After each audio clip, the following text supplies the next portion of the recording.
Hello, everyone. Welcome to another episode of the Bitcoin Lounge, our more chill show and talk and learn together and talk about whatever. Hope everyone's having a great day. I'm gonna get us to some screen share and I'm gonna enjoy a cigar while I'm at it. Let's see here.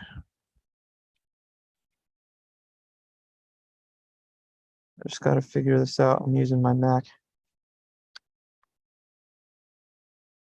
Come on, you fucking little piece of shit. There we go. Oh, this thing's trash.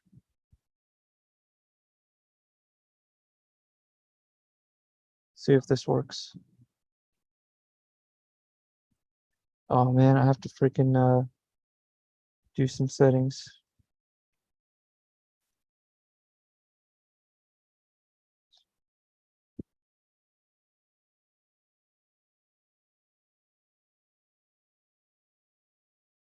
All right, let's see if this works.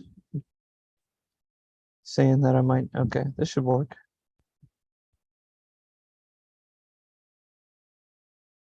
Cool. Think we're all seeing the same shit now. Hope everyone's doing great. I'm gonna pull this up on my phone for the comments. Let's smoke a cigar.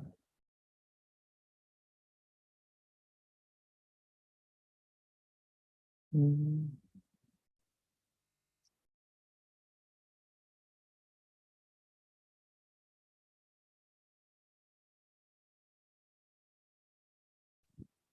All right, here we go. Bitcoin Lounge. What's up, Cass Bundy? I'm chilling, man. Chilling. It was actually really sunny just a little bit ago. I think it will be again soon.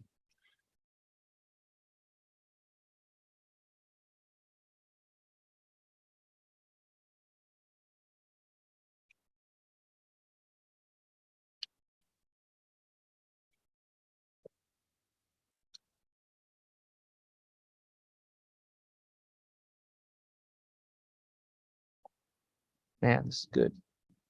Good old times. All right, so let's see here.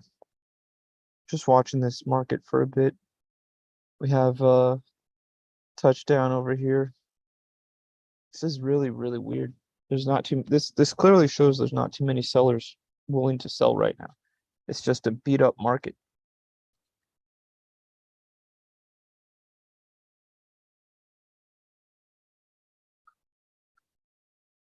Yeah, I live in an apartment and I'm over here now. Yeah, it's beautiful over here. I like it. Really nice people. Haven't had any issues with anyone. Everyone kind of keeps to themselves. Uh, you know, just generally a good place. Yeah, generally a good place, man.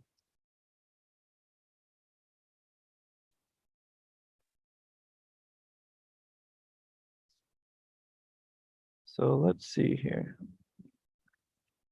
If you guys have anything you want to discuss, anything, this is the chill conversation, the more educational focus, more topics of whatever you guys want. You have any questions, throw them out there. Can talk TA, can talk life, can talk experience, and whatever you guys want. I'm just chilling. I'm here for you, smoking a cigar, enjoying a beautiful day.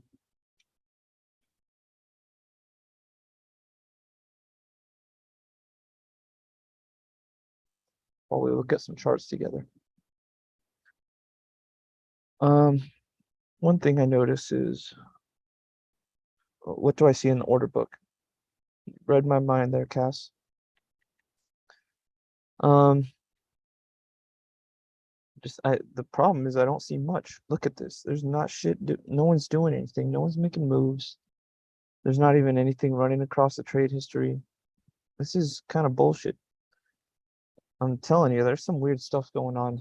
What I see is not enough organic market behavior, and no one's going to sell down here. No one thinks this is a good time to sell. I can't reasonably think of a reason to sell right now. And that being the case, who else would? If everyone else is thinking the same shit, this is a bullshit little crash, I'm not going to sell this, then what's going to happen? It's just going to be dead for a while. This might even last for weeks. Some stupid bullshit, pump to 30,000, 100 max, violently crash, and not even pump, I guess, climb, and then fall off a cliff back down. And yeah, it doesn't make any sense to me. It doesn't make any sense. This is forced.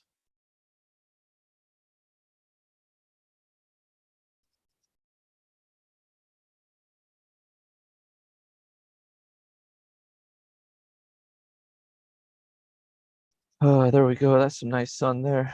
I don't know if you guys can see, but it is sunny now. This is beautiful. Oh, fucking A. Going away right away. Don't eat any seed oils, you guys. Don't even one thing about living healthy and stuff, I don't eat any processed food, no seed oils. Obviously we have to have exceptions to the rule, and I would say limit that to probably once a week or something like that. But I tan without getting sunburnt.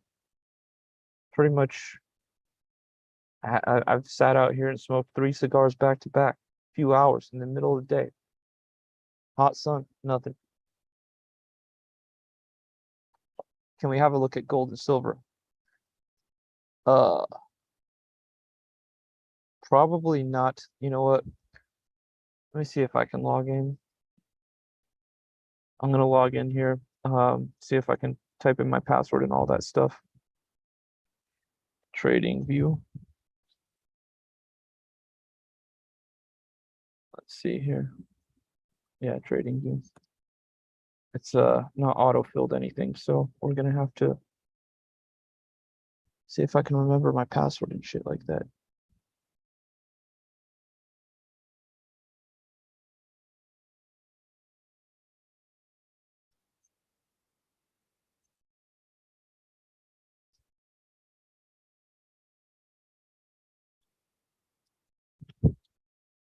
Um,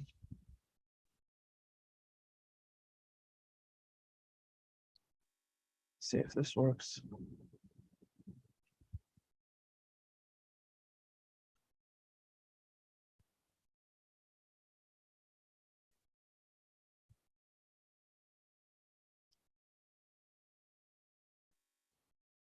All right, I'm getting things set up.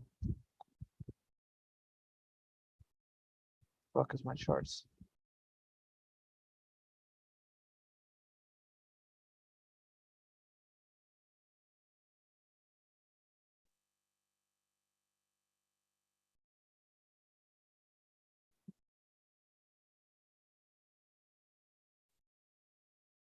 I'm pulling it up now. I just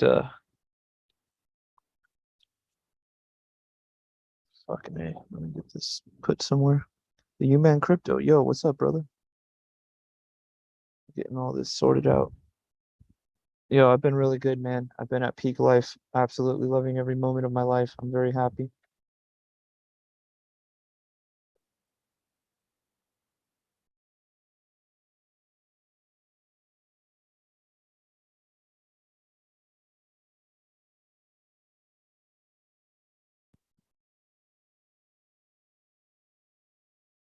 Okay, we're getting somewhere now. Hey, what happened to my trader?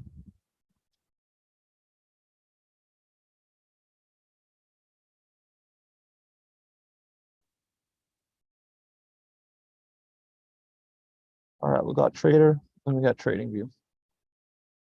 Let me pin these tabs. Pin and pin. So now we can just kind of do this over and over again. All right, peeps. Oh shit, is the camera all fucked right now? Let's see what we got going on.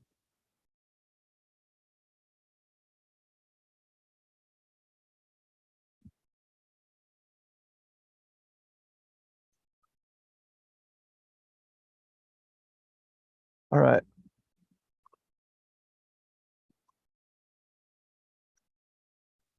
Sharing screen again.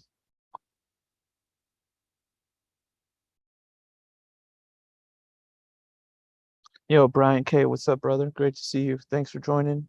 Thank you guys so much for the support, me coming back. It's great to have you guys around. Uh, remind me why I do this shit. Thank you so much, you guys. I really do I'm really happy to be here. Love you guys so much, man. So let's talk about some other stuff here. Let's look at silver.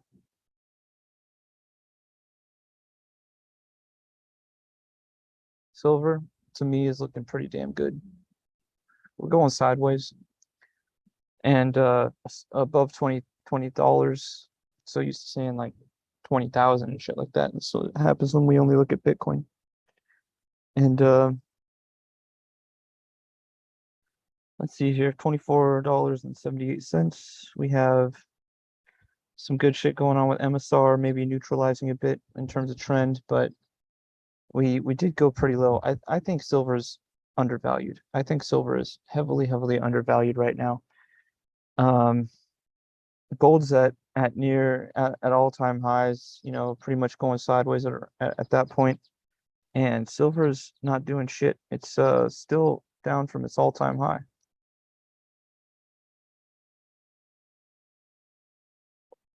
All-time high was up there, $50 an ounce. And gold is back up there. Oh, we might have a guest, guys. The goal was to have a friend come on today. You guys may know him on Twitter as Bitcoin Mechanic. He's a more of a tech expert, I would say, with the Bitcoin, whereas my particular skill was in the charts. I watered that seed and did a lot with my understanding of markets, and that's my area of expertise. Oh, oh wow, there's a crazy looking golden fly on me. What the fuck? What's up, buddy?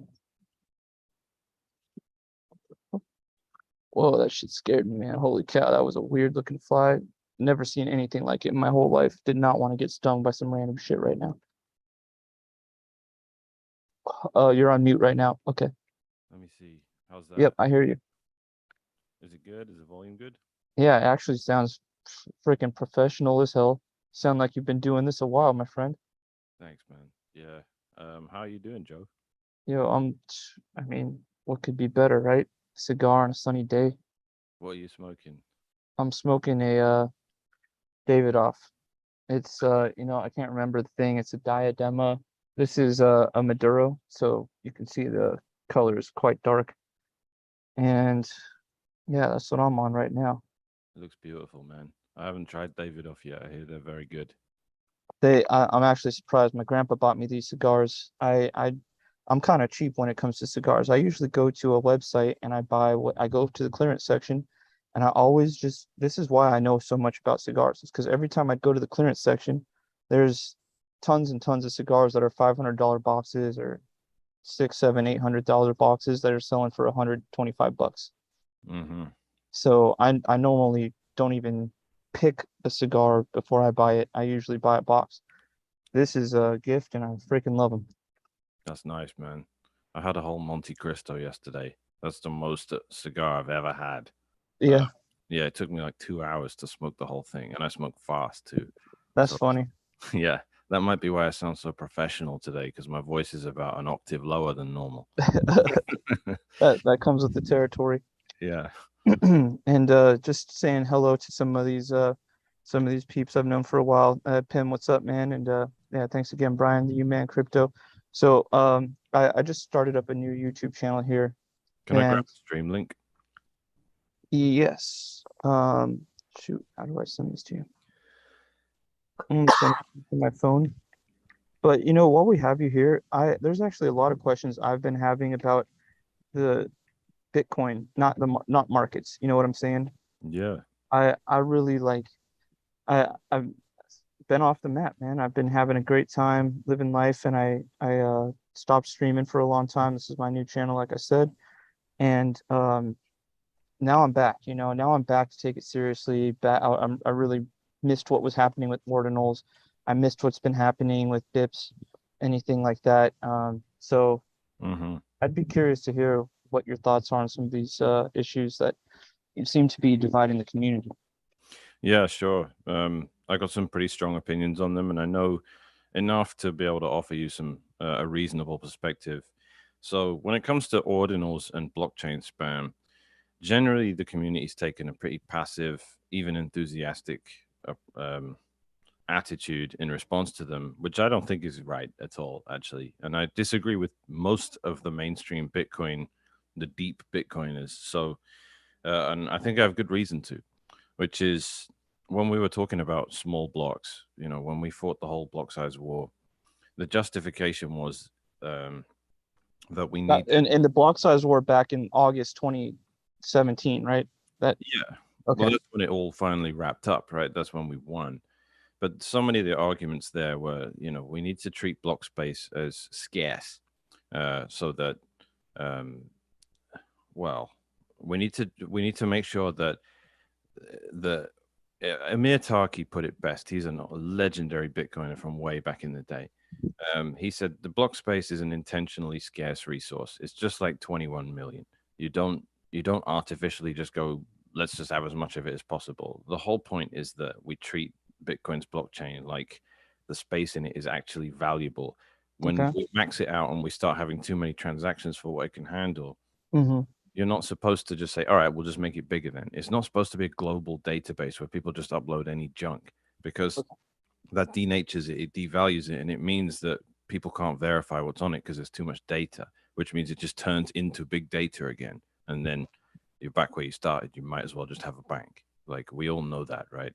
The whole Yeah. point of Bitcoin's blockchain is you keep it as small as possible so that people can run nodes. It does make transactions too expensive, but you can't have everything. Either you have cheap Yeah. transactions. If you want cheap transactions, use BSV. Use Craig Wright's thing. If you want cheap transactions and a disposable database, go ahead. But it's not going to be Bitcoin. The whole point of Bitcoin is that a major part of the game theory is that you keep the blockchain space scarce.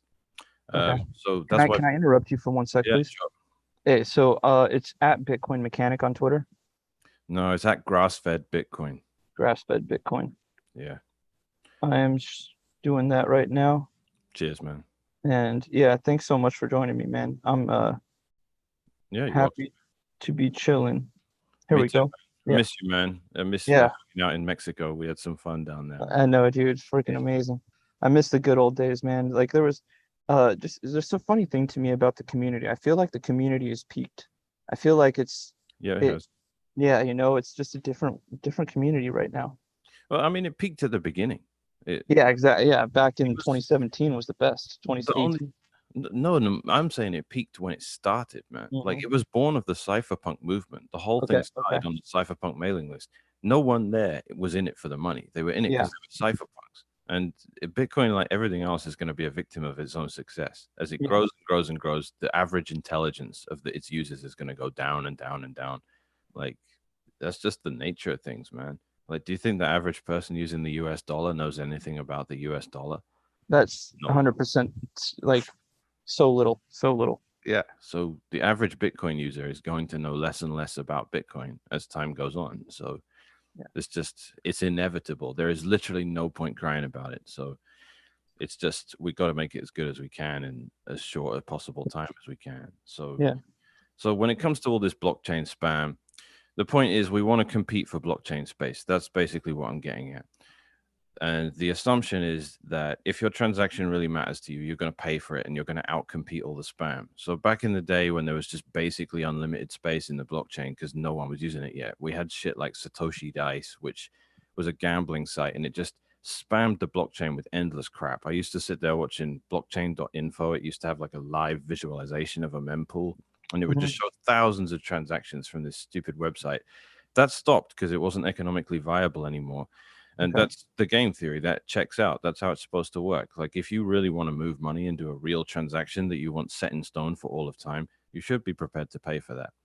But the whole point is the game theory never said, well, a valid part of that competition can be people storing random data that isn't really a transaction. It's dressed up to look like a Bitcoin transaction, but really it's someone launching their own shitcoin. Now, that shit causes problems because a shitcoin can have a $50 million venture capital backing that makes the whole project have a whole bunch of money in it. And these people launching it on Bitcoin's blockchain, they're doing a transaction in Bitcoin to do it. But that transaction might be them moving like 8 cents worth of Bitcoin from this address to that address just to do a transaction. But really, that reflects economic activity that's nothing to do with Bitcoin. It's off chain. It's $50 million. That's why they're prepared to pay a $1,000 transaction fee to move one Satoshi from there to there. We can't compete with that. Like if someone, an El Salvador guy opening a Lightning channel can't compete with transactions that reflect bullshit that has nothing to do with Bitcoin. So there's a whole bunch of spam filtering we do. We don't just say you can't have transactions in the blockchain if you're trying to move Bitcoins you don't have, or you signed with a private key that is the wrong private key, or you're trying to move 22 million Bitcoins that don't exist. We have loads of rules, right? But there are more rules than that. We have spam filtering among the nodes. If you're trying to make a transaction that doesn't pay at least one Satoshi per byte, the nodes won't relay it around the network, and you'll have to connect with a miner directly, because even though you don't break the rules of Bitcoin, the nodes have their own policies. Then they're pretty much basically whatever Bitcoin Core sets as a default. So if you try and make a transaction for free and not pay a transaction fee in Bitcoin, you're not actually breaking the rules. A miner will mine that transaction if they feel like it, but they're never going to see it unless you like email it to them or you actually have a direct link, because nodes won't relay transactions that don't pay any fees. It violates the default policies. So we have a ton of anti-spam policies that are nothing to do with like consensus rules, but a bunch of us came out and went, all right, we're not going to relay these stupid transactions because they're nothing to do with Bitcoin and they're damaging to the network. And I think people got confused. I think people get this ideological sticking point when they're like, it's not spam, it's valid for someone if they're willing to pay for it. And for this, I advise anyone to watch Ordinals Are Retarded, the talk that Giacomo gave. Go watch that because he explains that spam emails don't violate the rules of SMTP. You can send spam emails. You know what spam is when you get it in your inbox. Yeah, it was important to the person that sent it. Yeah, it might have cost them money, and yeah, they didn't violate the rules of how the email protocol works, but it's still spam. There's an objective definition of spam. It's shit you don't want. So I don't want my node storing gigabyte. Well, there's something like 14 gigabytes of crap in the blockchain now from people launching shitcoins. I don't want that in there, and I will find a way to get it out of there. And I'm not going to entertain people telling me it's genuine economic activity because it isn't. And we filter this stuff out anyway. It's just we kind of playing a game of cat and mouse. When Taproot came out, it didn't really enable anything that wasn't already possible, but it means they can just upload full JSON. They can just upload crap like actual code into it. And the way they did it with ordinals is they would make they'd use the opcode op false. They would say that this script isn't ever going to execute. Then they wrote a script, and then they did the rest of what needs to happen to make it look like a real transaction. And whatever was sandwiched in there was stuff that it was a script that wouldn't ever be executable in Bitcoin, but it would be uploaded to the blockchain and it would mean something to people that are running this ordinal scam. So when that happened, we were like, okay, a few of us were like, we're not going to relay this. We're going to make it difficult for these transactions to get around the miners, and that has a trade-off. I don't know how deep you want me to go into this, because there's so much game theory here. Like when you start not relaying spam transactions, you encourage them to make direct links between the spammers and miners, which means they go around the mempool, which is even worse because you don't want to encourage that. You want a clear state of the network of unconfirmed transactions. You don't want people rooting around the mempool. Yeah, go for it. Yeah, so as far as how deep we want to go, man, I love learning. I love learning, and I'm back with 2 feet in the door. So I want to go as many days as we continue to stream, every so often, whatever we do. I look forward to learning absolutely everything that I possibly can from you. Now, you are getting some questions from the audience, and I do want to jump in every once in a while with one of these questions. Um, yeah, you're becoming popular over here. We got 2 questions for you so far, and then I'm sure we'll be getting more as time goes on. So he's saying, what's your views on ordinals, which we're covering? And this is the U-Man crypto. Wouldn't ordinals make the case against buying Ethereum? Um, it depends why you'd buy Ethereum in the first place. I think uh, it it does eclipse some of the functionality of Ethereum, but I don't consider that valid functionality anyway. Um, if anything, in theory, it's better. No, I'm going to be honest. Strictly speaking, there is no difference because there is no immutability in either case. You're back to the Oracle problem, which is Okay. the point is Bitcoin will define ownership and it will set a strict uh, condition around which a Bitcoin can be spent, but it can't do anything else. If you, like I always say, you can upload the statement 2 + 2 = 5 into Bitcoin's blockchain. It doesn't make it true. You can write your wedding vows into the Bitcoin blockchain and you can still get divorced. The blockchain doesn't magically come to life and force you to stay married or change the rules of maths because it can't do that. The only thing Bitcoin's blockchain can do is enforce a set of conditions around which a Bitcoin can be spent. And the only reason it can do that with Bitcoin is because Bitcoin is native to it. It can't define anything else. So what Ethereum does is it creates smart contracts that I mean Bitcoin has smart contracting too, but they tend to make this exaggerated claim about what a blockchain is capable of doing in so far as saying that it can enforce rules that are external to it. So when it comes to ordinal theory and BRC20 tokens and all the crap launched on top of Ethereum, they're making claims as to be able to enforce rule sets that are basically interpretations of organizations that have nothing to do with the native chain. So all that is to say, to make that a lot simpler, if you have an organization that sits on top of something and it says you own this much, you own that much, and we're making those statements and we're uploading them into a blockchain or any database, if you change your interpretation of the data in there, then your word is law rather than what's in the blockchain. If you're capable of doing that, which in 99% of cases you are. So, like I say, you can come up with a set of rules that exist in the real world, like ownership. Like NFTs is a great example. You know, an artist can say, if you buy this music, I've made an NFT out of it. If you buy it, you can sit in the front row seats at my concerts. You can have the first like release or press of anything I make. And it says so in the NFT. Those are the rules of the NFT. If you buy it, then you can always claim that with this NFT. But the thing is, this is real world shit. So what happens if you show up at the concert and they say, you ain't sitting in the front row? What are you going to do about it? The NFT and the blockchain itself aren't going to animate into reality and enforce the rule of it because they can't. They have nothing to do with it. All you have is a bit of evidence that an agreement was made, which is the same as a contract. And a contract is only relevant to the two parties making the contract. No one else cares. So it's all a big smoke and mirrors game where you might as well just say, hey, I'm going to buy your album. And when I buy it, I expect an email from you saying I have rights to sit at the front row of your concert. That's just as useful as the NFT. The NFT doesn't do anything except provide a sort of ecosystem where you can sell it onto other people, but it's basically just a private database of that's only of interest to a few people. Making it distributed and saying 1,000 million people that have the Bitcoin blockchain downloaded have this agreement. It doesn't matter. None of them are going to enforce it. So the problem is enforcement, right? And enforcement comes with legal battles, all that shit.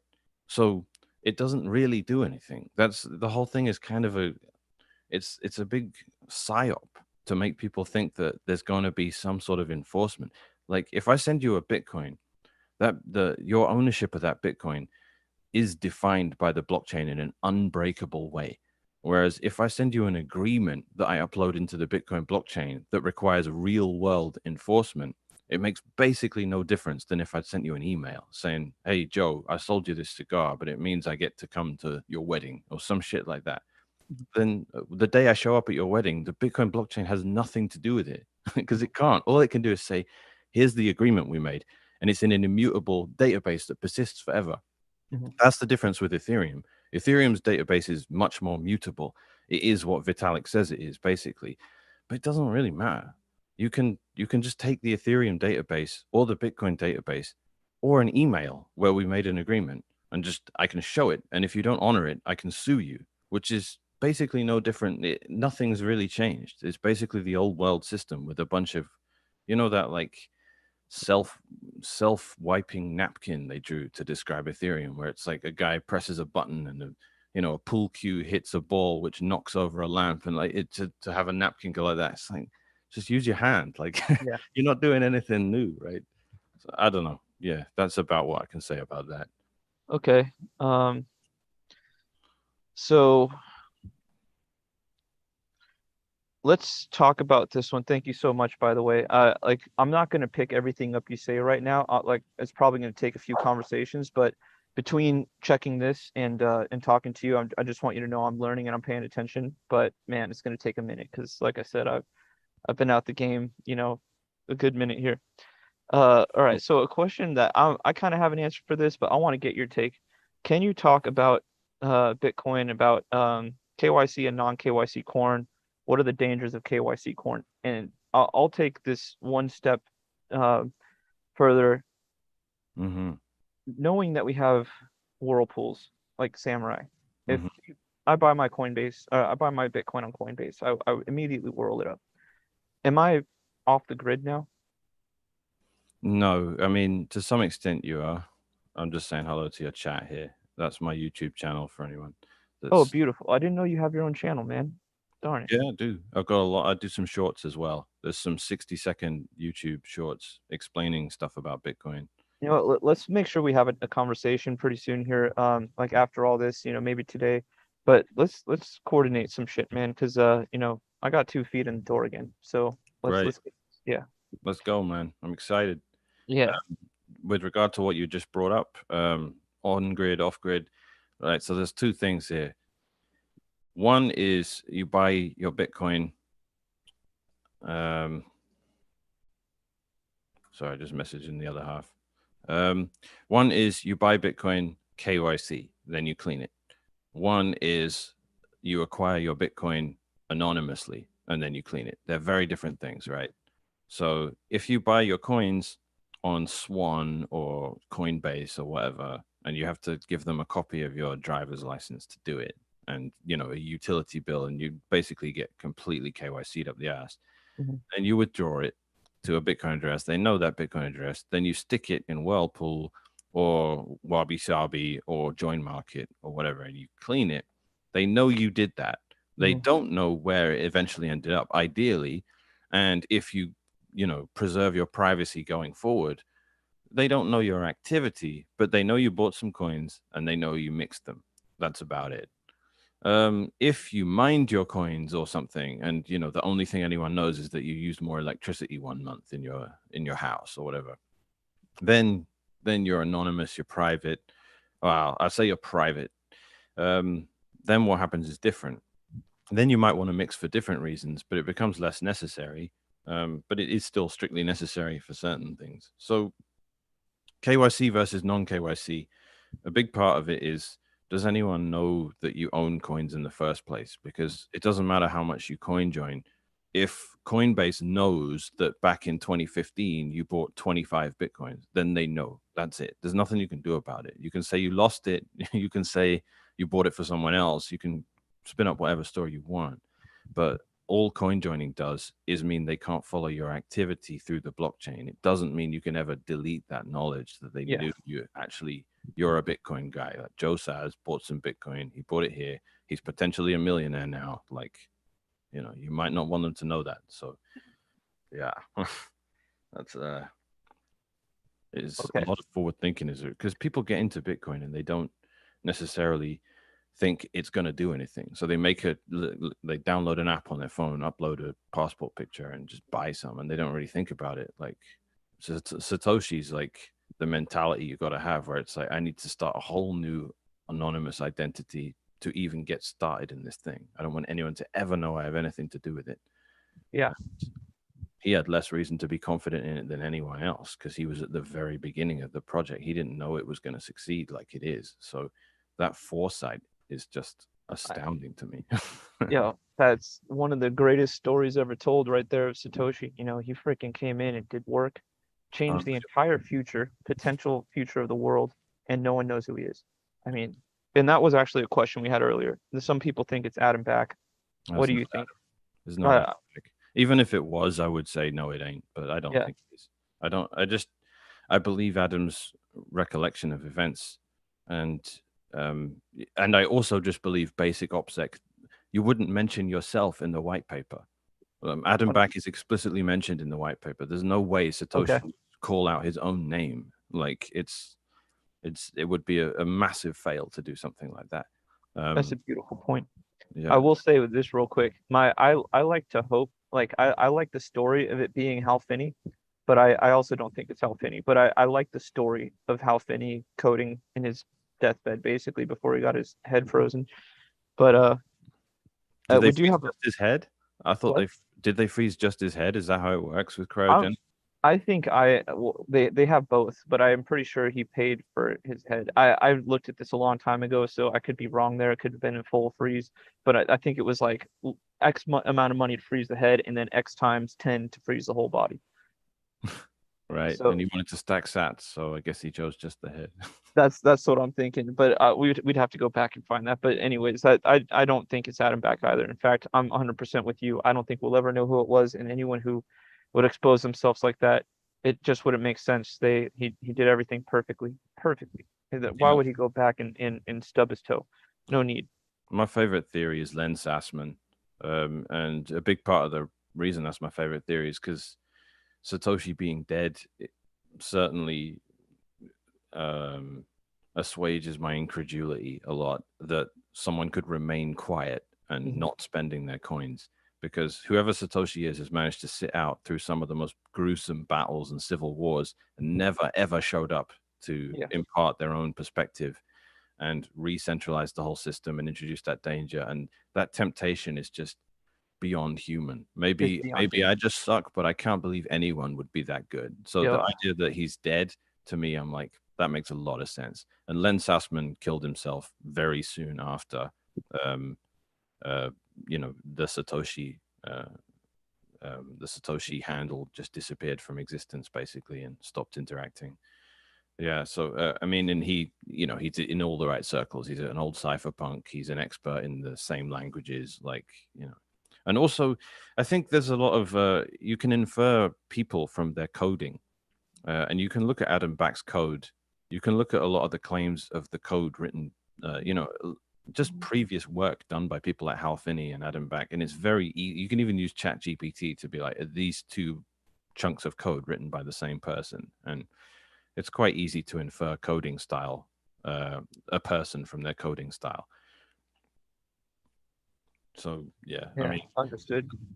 yeah, there's a lot of it, and I don't want people to think it's Adam Back. I genuinely don't think it is Adam Back, and I also, for the guy's own mental health, he's just getting harassed all the time. People really think it's him. It's not.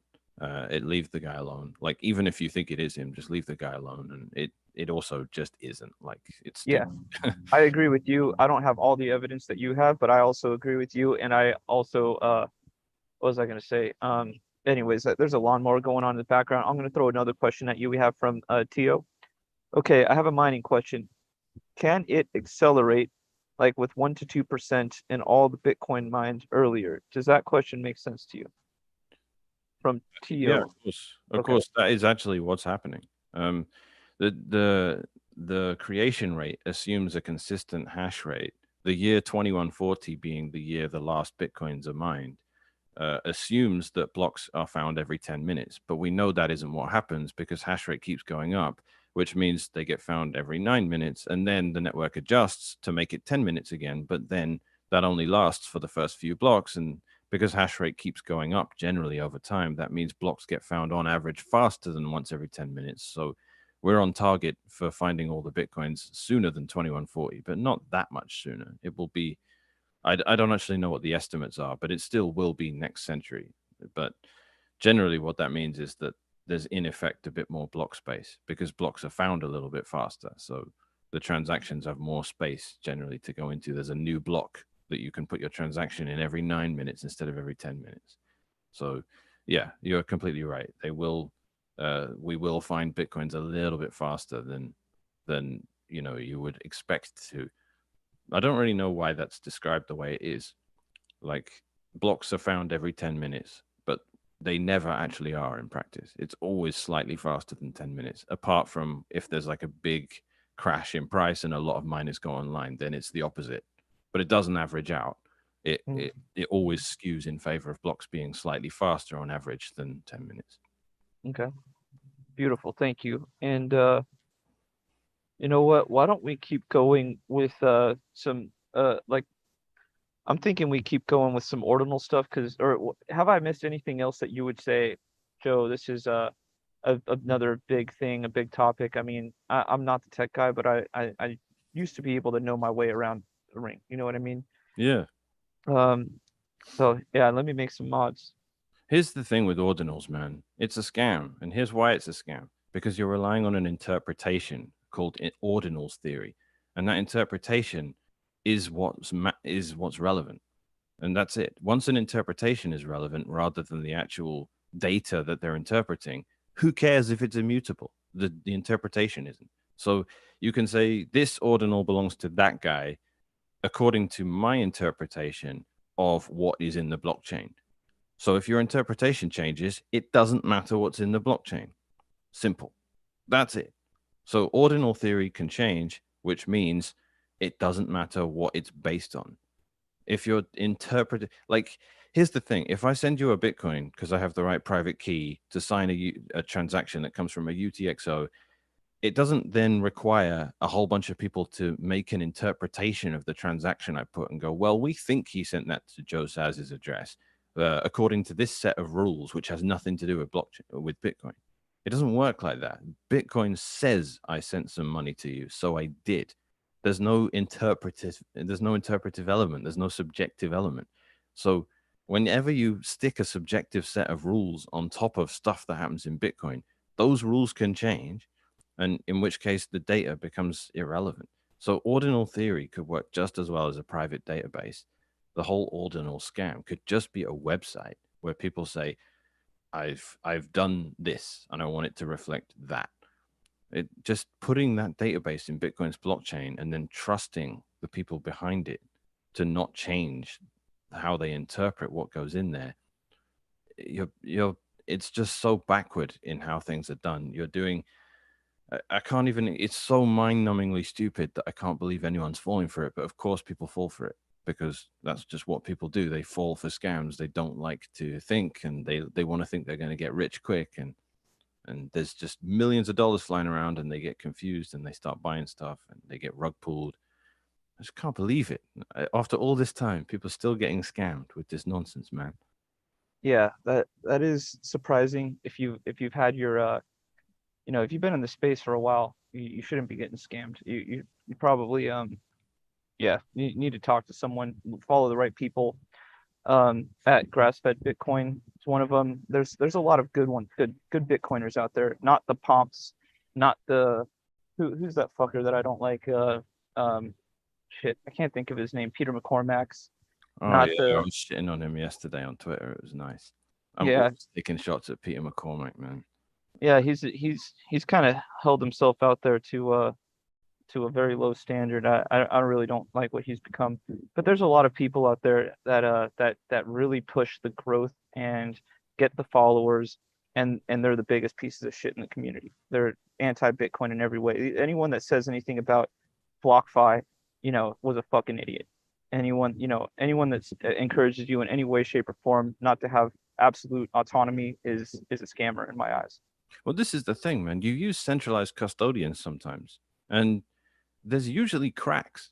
Like when BlockFi collapsed, we knew it was going to collapse because for like a year and a half, they were showing themselves to be utterly incompetent. They sent someone 750 Bitcoins instead of $750 and asked for it back and said they would give the guy $400 if he did it. Like they just asked for it back. So when teams start doing stuff like that, I'm like, yeah, get all your money off there immediately. Even Mt. Gox did that for a year before Mt. Gox collapsed. There were posts all over Bitcoin Talk saying, why is my withdrawal taking so long? I sent them a wire. They haven't processed it for 2 months. The minute I had money on Mt. Gox, the minute I saw that stuff, I'm like, yeah, I'm withdrawing. Like there were no hardware wallets back then, so it was just Bitcoin Core sitting on my Mac. That was it. I just withdrew everything off Mt. Gox to a Bitcoin Core sitting on a hot wallet on my laptop, and I had plenty of warning. And so when Mt. Gox finally collapsed, I was like, yeah, I had all my money off that 9 months ago. Like, so BlockFi was the same. Quadriga in Canada was the same. So as much as we tell people you gotta self custody, self custody, self custody, normally these things don't collapse out of nowhere. I don't want to say this because you should self custody, but at the same time, like, what were you doing, Peter McCormack or Pomp or anyone pushing BlockFi when they were so obviously incompetent? And another thing they did, which just made me hate them as a company, was they threatened to shut your account down if you have ever coin joined. If they ever got any evidence that you've done any coin joining, which is a privacy practice, that's like telling you can't go outside with clothes on. They're telling you, oh, you got something to hide if you're doing that. I'm like, that's disgraceful. People have a right to privacy. They said they'd shut down your account if they caught you doing it. And then they leaked all of the data that they had on their clients, everything. So they basically said, if you are a millionaire in Bitcoin, you need to not do anything to obscure that fact. And we are going to lose all the evidence of that and leak it out to the public. So we basically want you out there with a target on your back. We want you exposing how rich you are, your name, your address, your specific addresses where your Bitcoin is sitting. We want you not to obscure any of that. We're going to shut your account if you do. And then we're going to lose your data and make you a public target, basically. So when they did that, I'm like, you're on both levels, you're fucking up. You're preventing people from being private, and you're making it so that they suffer for all of the data that you're forcing them to expose to the world. You're not even competent enough to keep it secure. So fuck you was basically my opinion on BlockFi. I'm like, you're incompetent and you're nasty and malicious. So you're a terrible company. And then 12 months go by and then they go bankrupt, right? And I'm like, if you had money on BlockFi at this point, what were you possibly doing? Like, you have no moral, ethical, or logical reason to ever work with a company like that. Fuck them. Whereas, like, And there are decent companies, right? There are companies like Bull Bitcoin, right? They don't ever custody. You can't buy Bitcoin on Bull Bitcoin until you give them an address. And once you give them the address, then they buy it and send it to you straight away. You cannot leave coins on there. So it's not the best example. But there are companies out there that are cool that I'm all right with. Like, I don't want to give shout outs and stuff. I don't want to like promote companies, but you know what I mean? yeah, I'll tell you this. I remember the second BlockFi came out, I tweeted, "This is a scam." And I was working for Block TV at the time. They Pomp got in, and a couple people got in. The tweet Dan held or something. I just remember this is one of the biggest things. If someone promises you a return on investment, that's a fucking scam. I don't like. There's just no way to promise returns. I'm a trader. I know how fucking hard it is. I'm never going to promise you 5.6% monthly. But why don't you take the stage here for a bit? We got the lawnmower coming back around. Sure. We got any more questions? I didn't realize Muzz got hit. That sucks. Yeah, it looks like Muzz got wrecked. We got you know what? I had a question. Shit. Can you talk about wallets? What wallets? I know we're not trying to shill. I think we should be educating them nonetheless. What wallets do you like to use? Spectre. Spectre, in my opinion, is the best wallet, but it's not a mobile wallet. It's desktop only. Um, I like it best because it forces you to run a node, and that can either be your own Electrum server or a straight up Bitcoin node. It's clunky. It's got a lot of bugs, but no other wallets really do that. Other wallets will dox you straight away. So, like Trezor Suite and Electrum itself, when you open these things, they will just leak out immediately and reach out to a bunch of public nodes, which makes them work right out of the gate, but it encourages shitty practices. Spectre doesn't work. It says, "Where's your Bitcoin node?" I cannot work until I'm connected manually to a Bitcoin node. So you can choose to connect to a bad one if you want, but you're probably going to connect it to your own. It's not that hard to run a node. And what that means is you're not asking permission right out the gate. You're immediately, every transaction you receive is verified by your own node. Any transaction that you send is via your own node to the network. It's just so much better for privacy, for um, for sovereignty. That is the way you want a Bitcoin. So there isn't really another wallet out there that I know of that does that. There are like techniques like Wasabi doesn't connect to your own node, but it uses block filters to interact with the network and get the data it needs, which is a lot better for privacy, which you'd expect because Wasabi is a CoinJoin privacy wallet in the first place. So they have to take all that into account. So Wasabi's good too. It's expensive for coin joining. My preference for coin joining is Join Market, which is really good. You get paid to coin join for other people and you make your own shit private in the process. So Join Market's like basically my favorite project in the whole space. It's not really uh, a cold storage thing because you're hot necessarily. It's like running a lightning node. You're online with it no matter what you do. So that's not super great. So don't use it for your whole stash, of course.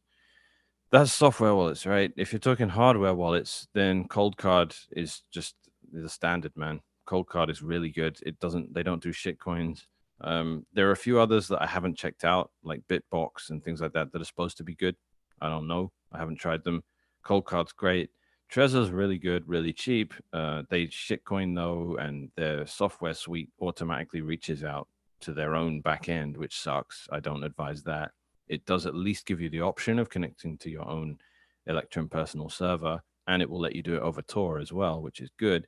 But if for some reason it doesn't connect, you won't know about it. It's not like what I want is for wallets to connect to your own node. And if there's a problem, I want them to just stop working. I don't want them to, in the background, just okay, well, his node's offline for some reason. I'm going to connect to the public nodes again. Like, don't do that. I want to know very. I think shout out to Samurai for this, who I don't like at all, and I've been in public arguments with. If you're using the Android Samurai wallet and you connect it to your own full node, if your node becomes unavailable, it doesn't just default back to other nodes. It tells you. So that's good. All wallets should do that. Wallets should come with this default mode where they say, I don't work until you connect to your own Bitcoin node or Electrum personal server. If you want to violate that, tap this 9 buttons in a row because you want to connect to public nodes, and you got to be saying, I don't want to be private. I want to upload my XPub to some third party. I want them to scan the blockchain for all of my addresses, all of my transaction history. I want them to do it on my behalf. I know I won't have any privacy because it's the UTXOs that are the problem, right? This is the thing. When you have a mnemonic, when you have an XPub, you're asking a third party, not just, does this address have any Bitcoins? You're saying, does all of these addresses, is there any transaction history here at all? And it will scan for them. And the problem with that is if you move coins from one of your addresses to another address after some privacy technique, they know both those addresses belong to the same person because they've got your XPub. So even if you think you're being private, if you're moving coins to a brand new address that you just generated after doing a bunch of coin joining, they know that that address belongs to the same entity that the old address belonged to. So you've just paid for a bunch of privacy and you played yourself. So you can't betray your list of addresses. It's called an XPub, right? Extended public key. We need to rename it because calling it public is there's nothing worse than betraying your public key, your extended public key. Despite its name, you want to keep that thing as private as possible. I say there's nothing worse. Of course, there is. Your private key is what you really don't want to expose. Your public key is not public information, man. Understood. Yeah. Yeah, this is making me realize I have a lot more to learn. We do have another question. What are your thoughts on Ledger? Ledger's awful. I forgot to trash them when I was talking about hardware Yeah, wallets. good ear. Ledger's the worst, man. They make one fuck up after another fuck up. Like when they made Yeah. this last fuck up in what was it, May during the Miami conference. I think they made another fuck up. I can't even. Oh, it was exposed that you are actually uploading partial fragments of your seed to their servers, and they're in a way where they guarantee or they claim to make they make these claims that it won't ever matter and all that, but they were doing it covertly. They never even talked about the fact that they were doing this, which is just beyond unacceptable. But at that point, I'm like, when that news came out and everyone was hating on Ledger that day, I was busy. I wasn't really paying attention to the news. Like when you're at conferences, you're not on Twitter and stuff, right? So when that happened, I was like, oh, there's Ledger, bad news. Yeah, of course. Like, why is anyone using Ledger? And then I went and looked at it and was like, oh my God, they got even worse. Like, do you know what they did in the past that made everyone serious just go, never use this company? First thing they did was they had all their data leaked. So I 100%. had an email account wiped out. I had to buy a Ledger back in the day just for clients, you know, just because I have to know how the most common wallets work. So that happened. I ordered it, and as a result, that email account I have to change email now because it just gets spam all day, every day because they leaked the whole list of addresses. That's annoying, right? So that shows that they're not particularly competent when it comes to data security. But Apple have had leaks. Everyone's had leaks. It's hard. I empathize. I didn't hate them so much off that. Then there's, the way their software wallet works. Again, it just reaches out to default backend nodes. I don't know. I'm not going to make a claim about whether it can connect to your own node or not. I don't know. Then there's the shitcoining is unacceptable. They're just pure shitcoiners, but not in a way that's noticeably worse than Trezor. There was something else they did that I forget, but the data leak was bad. The fact that they upload your mnemonic to in chunks to third party servers from your perspective is just not acceptable. You can't use Ledger. Basically, they're just not. They're not a secure company. Agreed. And could we Oh, talk? I also think the other element with them, sorry, is I think there's.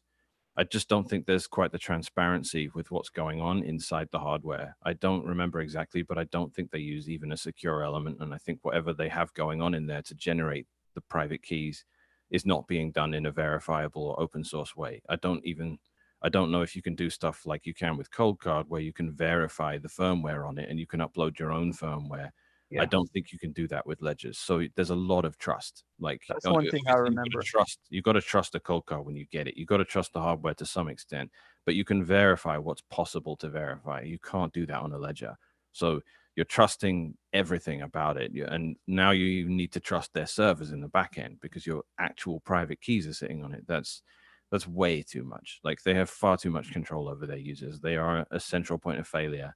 Like, if CoinKite goes bust, my cold card will carry on working. It'll be fine. If Ledger goes bust, like, or if they have the state come and attack them, like, their users are going to be in a world of hurt. So get away from Ledger. And if you have just a private key that was generated on a Ledger that you now have in a cold card, make a new private key.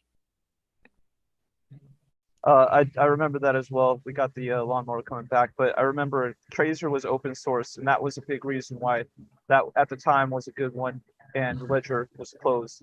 Trezor got a bug exposed, and they created a passphrase or something. And apologies, but that was one reason I remember Trezor over Ledger. Um, Yeah. but onto Cold Card, I never understood what does air gaps mean and stuff like that.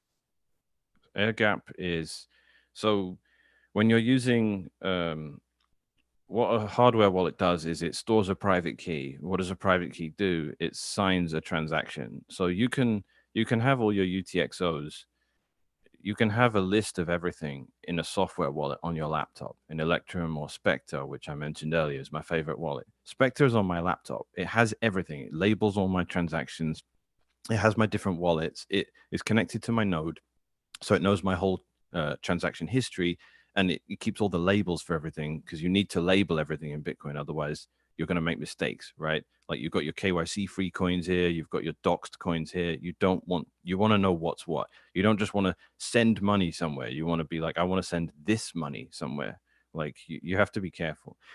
So, but there's no private keys on it because it's an internet connected computer. The private keys are needed to sign a transaction. So you generate the transaction. You say, I want to spend this coin. I want to send it there. I want this much change. I want to spend this much on the mining fee. I want to label this whole thing as I bought some cigars off Joe, whatever.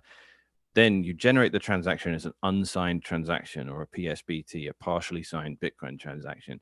Then you export that unsigned transaction and you sign it using the private key. And that private key, if it's on a normal, not air gapped wallet, then all you're doing is you're plugging that wallet in to your laptop via USB, and you're asking the device to sign the transaction, and it signs it, and then you broadcast it to the network once it's signed. That's it.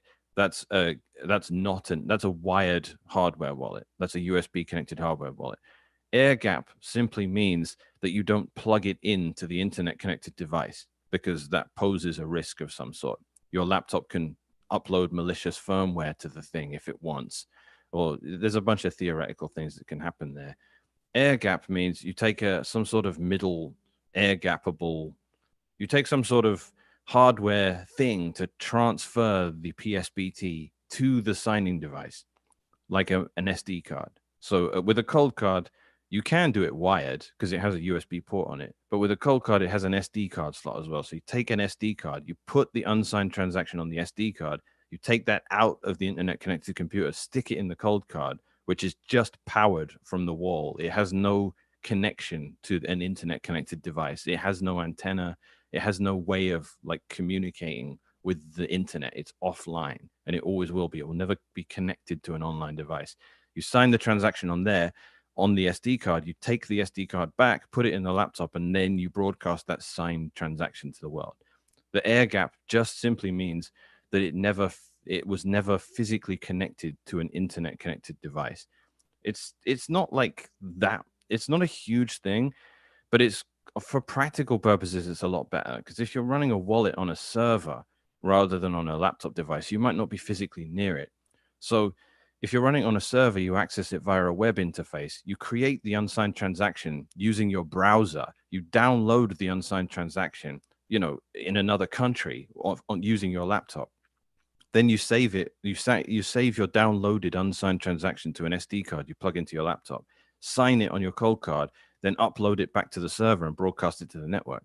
If you're using a wired device like a Trezor or Ledger, then you've got to go to where the server is and plug it in to be able to sign it. Like, you suddenly you're physically tied to wherever the server is, which is like super impractical. So like I coded up back when I worked at Start9, I coded up Spectre to run as a service on their servers. And what that meant, the instructions for using a Trezor or Ledger were so complicated to make that work, where you can plug a USB device in that can sign a transaction that's being generated on a wallet on a remote server, is so complicated to do. As opposed, there are protocols for it. The HWI protocol is part of Bitcoin Core itself, but wow, with a cold card, it was just so easy. You just go on the web interface for your wallet, which is sitting on a remote server, download the transaction, put it on the SD card, sign it, upload it, and done. So air gap's more practical, and it is more secure as well. So that's basically the difference. Awesome. Thank you. Yeah, I still need to get a cold card. That's one thing that on my to-do list that I never got around to.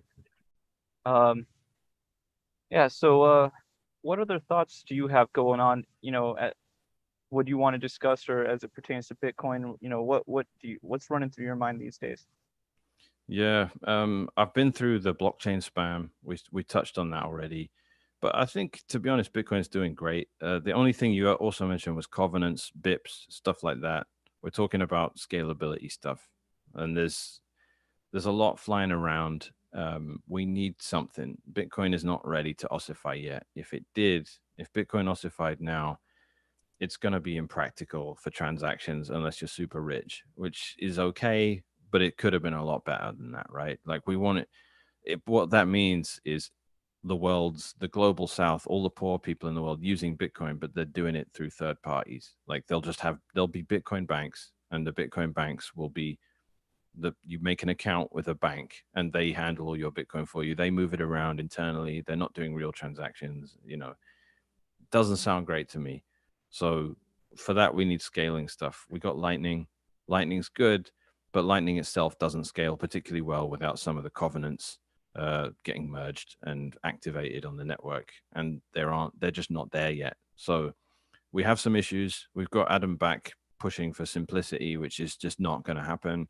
And we've got arguments between people that want to do really limited basic covenants in the style of CTV, which is Jeremy Rubin's proposal. I was initially very against it, mainly because of the manner in which he proposed it and the Trojan horsing of an activation protocol I didn't want. He's backed off with all that. And I actually really like CTV now. It's a very simple governance mechanism. And what it means is that you can, I think, with a combination of one other primitive, you can scale Lightning in a way that just isn't possible at the moment. Currently, Lightning just does not scale. It's a scaling solution that needs its own scaling solution that requires a modification to Bitcoin that is a covenant. And we need a covenant in Bitcoin to be able to do this. And the CTV is beautiful because it's so limited in scope that there shouldn't be any fallout from it. We don't need to think too much about, the edge cases where we might degrade another part of the ecosystem, because SegWit was a beautiful upgrade. It allowed Lightning to exist. It allowed there to be bi-directional payment channels because no one can do the transaction malleability hack. It was great, and everyone loves SegWit. Taproot, it remains to be seen how much that's actually going to be used, but Taproot is kind of cool. We're seeing some integration happen with that. People blamed ordinals and all the blockchain spam that happened on Taproot. It's nothing to do with Taproot. That was a mistake for people to ever look at that as Taproot's fault. All this spam was possible before Taproot. They might have needed to be slightly more efficient with their spam before Taproot, but not really. So people shouldn't be scared of network upgrades because they are actually still necessary. And if we don't make them, Bitcoin really, really is not going to scale. And if it can't scale, people are all going to use it in a centralized way. They're going to depend on third parties for it. And that fucks up Bitcoin in a big way. So we need scaling solutions, and we need them right now. And we need something along the line of APO or CTV or checksig from stack. We need some combination of those covenant proposals that enables Lightning to scale so that we can use Lightning. And, maybe you got to open a Lightning channel and it costs you $150 to do it, but at least Lightning itself scales and you can make millions of transactions for the next 25 years using that Lightning channel. If that happens, we're in an okay spot. It's not ideal, but it's pretty damn good. But that's a far cry from where we are today, where opening and closing Lightning channels isn't going to afford you that kind of opportunity, because Lightning just doesn't scale that well yet. You need there to be the no input capability. Where if I can explain what that is quickly, it's that I think the database that you have to maintain, the more activity you do within your Lightning channels, gets larger and larger and larger, because you have to prove the entire history of the channels when you finally go to close the channel. That's no good. Any pre-vout or no input mitigates that by saying it doesn't matter what the prior state of it is. All you need is the latest state. And that means the database doesn't grow exponentially. It means you can just close a Lightning channel you don't need to worry how much activity goes on in there. So it's a massive scaling solution for Lightning, and it requires a change on Bitcoin, the base layer. And this has been talked about for a while. We need it to happen. So I'm ready for CTV, BIP 119. I was initially a big hater, so I've come round on it. That speaks for something. Though I will say there's people that know far more than me. I'm definitely a layman. I get my feet wet a little bit with this stuff, but I really don't know the details of it. And even old respected people like Andreas are sitting there saying, I barely understand this too. And we don't want to merge stuff that we don't understand into Bitcoin, right? Like we want it, like people understood SegWit, like people pretty much understood Taproot too. Then there's also Caesar, cross-input signature aggregation. I really like that. That would be huge. But I don't think anyone's figured out a way to do it yet. Blockstream figured out a way to do something called half SIGAG, which kind of does some of cross-input signature aggregation and not the rest. And if I can explain real quick what cross-input signature aggregation is, it's the ability to use one signature to sign a transaction that has lots of inputs. And what that does is it reduces the blockchain footprint a lot. It's a massive scaling thing. Currently, if you have 100 inputs in a transaction, which is like any coin join, right? If you want to move 100 UTXOs and mix them and come out with 100 outputs, you've got to have 100 signatures signing each of those 100 UTXOs that go into the transaction. If you switch that, if you have cross-input signature aggregation, you can turn all those 100 signatures into one signature. What does that mean? It means a way smaller transaction in the blockchain. Not smaller with regards to the amount of money being sent, just a smaller chunk of data going into the blockchain. So it uses less space. That makes it cheaper and makes it super cheap. If you're one of those 100 participants, you pay an 100th of a transaction fee. You don't pay a transaction fee. So what that means is everyone combines transactions. It's a privacy win, because rather than send coins from here to here, you send coins from here to here in a mix of 100 other people moving coins, and you only pay an 100th of the price.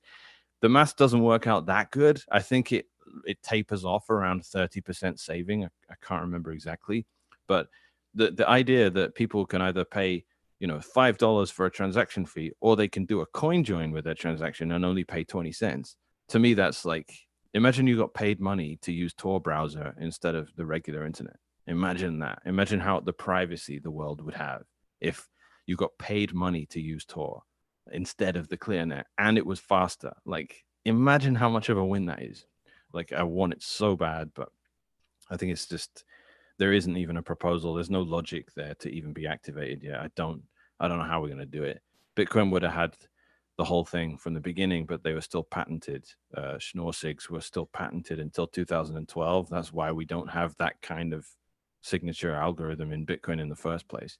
Like, we have, ECDSA, I think, is the name of what we're using instead. Maybe that's something else, but yeah, that's basically what I'm excited about. We need a covenant in there. I would love cross input signature. I just don't think it's going to happen, not for a long time, if ever. And Bitcoin is going to fall very far short of what it could have done for humanity if we don't get some of these proposals in there. We're close, but we're not there yet. All right, that brings up another question then. People who are proposing these ideas, Bitcoin improvement proposals, and creating a better Bitcoin future for us. I guess, is there any, like, I've heard the argument that that's Bitcoin's one point of failure is the implementation of a Bitcoin improvement proposal. Can you talk about the anonymity of a BIP submission and what, as far as implementing it, who's in charge of that? How does implementation of that work? Basically, the default is that nothing works, which is kind of the happy, that's kind of the way it should be. Like, if you make a proposal and it's a really good proposal and you get frustrated that it's just not getting implemented, that's basically how it should work, and that's good. And that's basically what happened with CTV. Like, you need an overwhelming amount of support for any of these things to get off the ground. Like, CTV has like a grassroots movement within Bitcoin of people trying to activate it. But until it gets to the point where SegWit was just so desired, you had literally hundreds of people fighting for it on Reddit, explaining. You had podcast after podcast of people talking about what it is.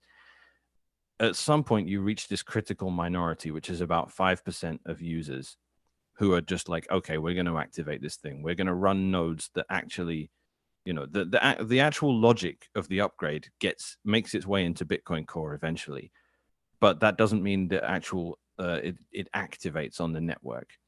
To activate it on the network, you need a whole bunch of coordination, and that's usually sort of a buck that gets passed to the miners. And then the miners get put in this really awkward situation where they're no longer employees of the network. They become the masters of it because they decide whether an upgrade gets activated or not. That's super awkward. That's why the fork war happened, because miners are totally just employees. That's it. They get paid money to provide one element of the security of the network. If they don't do their job, they don't get paid. That's it. They're not the boss of the network. They don't decide the rules. In fact, they obey the rules when they mine blocks according to what rules are defined by the nodes. And if the nodes say you didn't obey the rule, then you don't get paid. You mined a block that vanished. So when it comes to activation of upgrades, the only way to objectively activate everything at a set time is it has to be activated at a specific block height, which requires miners to do a certain thing. And yeah, it's complicated. Like, it's a good question, because the answer is there isn't a protocol established for getting upgrades into Bitcoin. Because if there was a protocol, that would be abused. Someone would put a malicious upgrade into Bitcoin.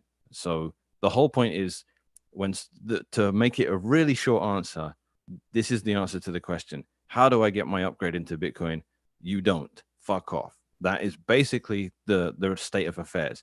However, if your upgrade is so widely desired and it fixes such an obvious problem that everyone is suffering from, then it might just make its way in there. And this is how it will do it. There'll be a BIP. The BIP will get reviewed. It will get kicked out of the park and vomited all over by everyone. And then it will slowly get improved and improved and improved and forgotten about and brought back. And like Taproot was the last upgrade, right? We were talking about masts in 2013.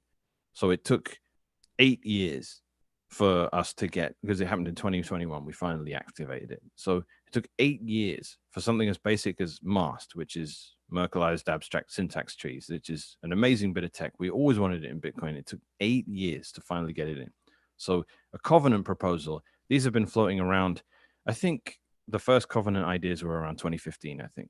So 2023, it's around time that the conversation is heated up to the point where there are Twitter spaces on it, people really trying to explain why we need them, how they work. I think we're not far off now. I think probably around 2025, 2026, we'll have a covenant in Bitcoin of some sort, a very limited in scope covenant that allows us to do some essential stuff. What you do is you create limitations on UTXOs, extreme limitations, conditions, and scripts that make it so that if you have a lightning channel with someone, they're so limited in what they can do with it that you're free.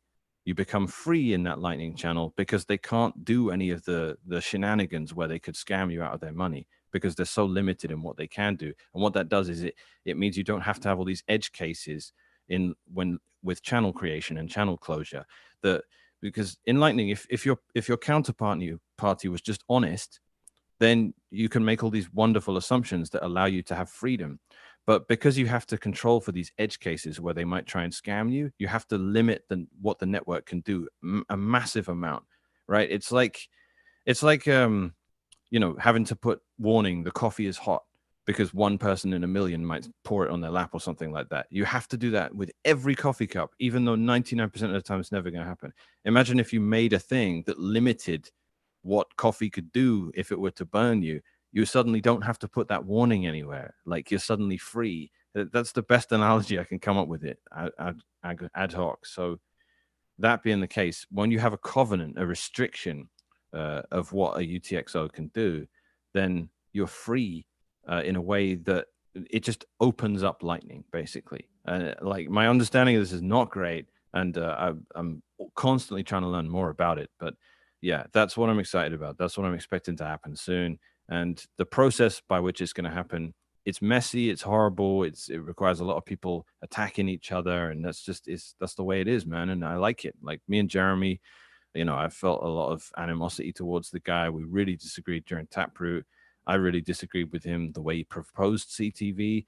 He stepped away from it, and then it came back around organically, and now I'm like publicly pushing it, and like I've spoken to him about it, and I like the guy, and it's just funny. It's the way things work. I think it's going to end up in there. I really do. I told him so. I was like, look, if this thing is going to end up in Bitcoin, then it will end up there if it's supposed to be there. It's just going to take a long time, and you're going to get really frustrated and try to chill out about it. Like, the more you push it, the more people are going to like reject it. So step away from it. And then he just disappeared for like a year, and now everyone's talking about it. So I'm like, cool. That was actually some good advice. Yeah. So yeah, we're getting there. When CTV gets merged, I don't know. The activation logic will the actual logic for it will get merged into Bitcoin Core over the next couple of years, I think. Then we need to activate it, and that's when it gets really political, and that's when the real battle begins, because the core devs don't want to release activation logic, because if they do that, then everyone's like, oh, the developers are in control of Bitcoin, centralized. Reasonable argument, right? If they want to activate some shit on Ethereum, Vitalik and the Ethereum Foundation just do it, right? And that's because they're totally centralized. They don't even pretend not to be, really. But like, we don't do that in Bitcoin, right? If the devs actually did that, it would be really bad. So they pass the bucks on to miners, and then the miners start getting cocky, and they go, well, we'll only activate it if this happens and that happens. And we're like, you guys are employees. Do what the network wants. Otherwise, we will start banning your blocks. So that's what we did with SegWit, right? Yeah. When Jihan and all those guys were like, we're not going to activate SegWit unless you do it like this or that, we were like, fuck off. We are going to activate it. And if you refuse to do the thing which activates it, we're just going to start ignoring your blocks, and it's going to cost you a lot of money. And then right up to the last minute, he played a game of chicken, and then suddenly immediately went, okay, I'll do it. Sorry. And that's that. Then it becomes about the users having control. So the devs kind of put everything into motion, but they don't actually do the ballsy thing, which is to make it activate. Then the miners fuck around for a bit and pretend like they're in control, and then they don't actually. The users a grassroots thing starts up. So with Taproot, no one could really agree on how to activate it. There was all this bike shedding and stuff. And then me and Luke and Shinobi released a client that just said, okay, it's going to activate at this height because miners are going to do this. And if those miners don't do that, then we will start ignoring their blocks. There's 3 of us. We're in control. And then, like, Rodolfo, NVK, the guy behind CoinKite, Francis, Pulio from Bull Bitcoin, like those cool guys, the good Bitcoiners, they jumped on it and started running our client, and it became a movement that grew. And then Bitcoin Core themselves released speedy trial activation, which matched our parameters because we deliberately aligned all the parameters for activation. And Taproot was activated like 2 weeks later, and that was it. And the history books are going to say what they're going to say. Luke says our client is why there's Taproot now. I released it. I don't think that. I don't think that Taproot is active because of my client. Luke certainly thinks that. I don't. I think that it would have activated anyway. But I like the precedent that was set by us doing what we did. Activation is a mind fuck, man. Like you're trying to herd cats, right? And it can be like you don't like. I really want to stress this one point, which is you don't want there to be like, hey, I got an upgrade for Bitcoin. What's the process by how I get that in there? If there was a process like that, it would get abused and we would have Bitcoin be destroyed immediately. So the default is, how do I get my upgrade into Bitcoin? You don't fuck off. That's basically it. To reiterate that one point. Okay. Well, that's educational for sure. I don't know how much time you have. I could keep going for a little while.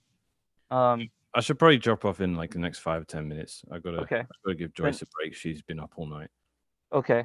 Well, I'm gonna save a couple of my questions then. Why don't we wrap this up, and me and you will be in touch and figure out when we can pick this back up, great time, man. Yeah, it's fun, man. Yeah, all right, ladies and gentlemen, thank you so much for tuning in. Thanks so much for the support of my new channel, and thanks for your questions. Obviously, we'll be doing this again, and I hope there's more. That being said, where can we find you on Me? Twitter and YouTube and so forth? Yeah, I'm just subscribing to you right now. Congrats, you've already got 100 subscribers on a new channel. That's pretty quick, man. Thank you. Yeah, so I wrote in the Bitcoin chat, sorry, the YouTube chat. Subscribe to me on YouTube for sure. That helps me out. I'd love to get the channel monetized. I have Rumble as well. That's kind of supposed to be good. Like you get paid directly when you upload stuff, but I haven't managed to get more than 1 view on any video I've ever put there. And that's probably me just checking when it's uploaded, right? I'm on Twitter too, at Grassfed Bitcoin. You mentioned that already. And I don't know, I have an Instagram account. Joyce runs that. I've never even used it because I despise anything to do with Mark Zuckerberg. So I don't know. There's probably all my content on there too. I don't know if she uploads it. Like Okay, well, being that we're gonna do this again, I would say let's start with the YouTube. You guys like and subscribe. I'm gonna make sure that I get your channel too, so I can subscribe myself and take a look at some of your content. And yeah, we'll be picking this up. So thanks everyone so much for tuning in. Look forward to the next one, and hopefully we'll be smoking a cigar soon, one of these times, my friend. yeah, what state are you in? Or are you you don't want I'm in Wisconsin, Midwest. Wisconsin? That's just southwest of Toronto, right? Or Yeah, it's Lake. Is it Lake Superior? I think it's Lake Superior right here. oh man, I don't know how I would ever make it out there, but Yeah, well, you I'm should just make it out thinking, here. We live on even if we Vancouver smoke a Island. cigar on Vancouver Zoom. Island is incredible. You should head out here. All right, one of these days, just got my feet planted, but we'll catch up soon, and I'll cut the stream first so we can say some goodbyes, and thanks Yes. again everyone for tuning in. I'll be rolling live every day, and look forward to seeing you guys then. Everyone, take care, have a beautiful day, be strong. See you, everyone. Peace. Okay, so we are no longer live.